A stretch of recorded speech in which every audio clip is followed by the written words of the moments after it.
विधानसभा चुनाव के नजदीक आते ही इलेक्शन से जुड़े विश्लेषण भी शुरू हो गए हैं। लोकतांत्रिक तरीके से चुनाव व्यवस्था और नेताओं पर नजर रखने वाली इलेक्शन वॉच और association for democratic reform (ADR) ने उत्तर प्रदेश चुनाव से पहले मौजूदा विधानसभा के विधायकों की पूरी कुंडली सामने रख दी है। 2017 में विधानसभा चुनाव और उपचुनाव में मौजूदा विधायकों ने जो शपथ पत्र दाखिल किए थे, उनके विश्लेषण के बाद एडीआर ने एक रिपोर्ट जारी की है। एडीआर ने विधायकों के शपथ पत्रों की समीक्षा के आधार पर दावा किया है कि अगले चुनाव में भी धन बल और बाहुबल का बोलबाला रहने की उम्मीद है। एडीआर ने प्रदेश के 396 वर्तमान विधायकों के वित्तीय, आपराधिक, शैक्षणिक और दूसरे विवरण के विश्लेषण के आधार पर अपनी रिपोर्ट जारी की है, जिसमें 71% विधायकों के करोड़पति होने और 35% के विरुद्ध आपराधिक मामला दर्ज होने की बात कही गई है।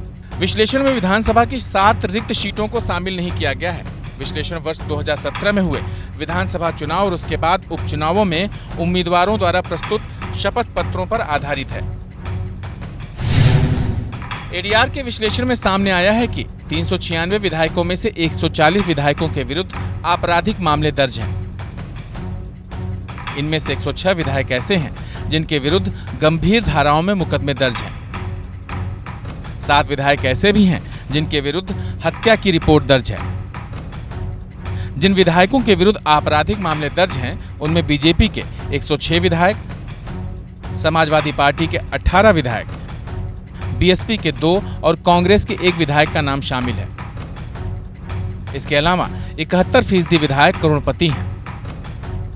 एडीआर के अनुसार 396 में से 313 विधायक ऐसे हैं जिनकी घोषित संपत्ति 1 करोड़ रुपए से अधिक है।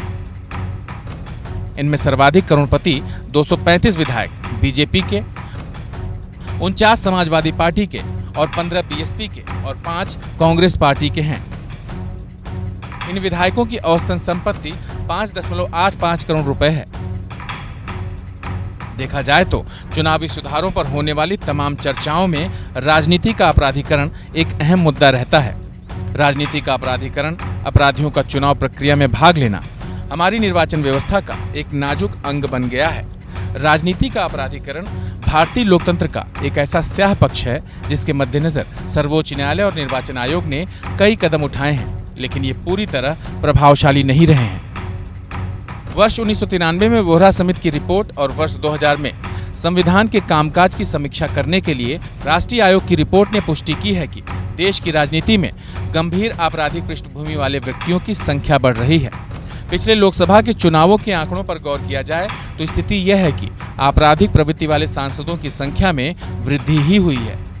उदाहरण के लिए 2004 में आपराधिक पृष्ठभूमि वाले सांसदों की संख्या 128 थी, जो वर्ष 2009 में 162 और 2014 में 185 और 2019 में बढ़कर 233 हो गई।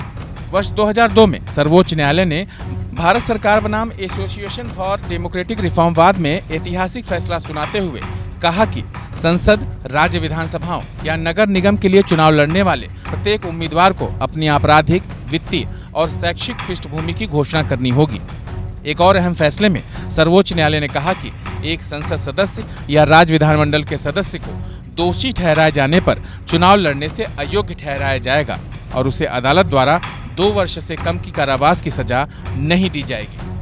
ये भी कानून बनाया गया कि कोई भी सजा प्राप्त व्यक्ति अपनी सजा पूरी करने के बाद भी 6 साल तक चुनाव नहीं लड़ सकेगा। वहीं 2013 में लिली थॉमस बनाम भारत सरकारवाद में सर्वोच्च न्यायालय ने कहा कि दोषी ठहराए गए सांसदों और विधायकों को तब तक पद पर बने रहने की अनुमति होगी जब तक कि ऐसी सजा के विरुद्ध की गई अपील का निपटारा नहीं हो जाता।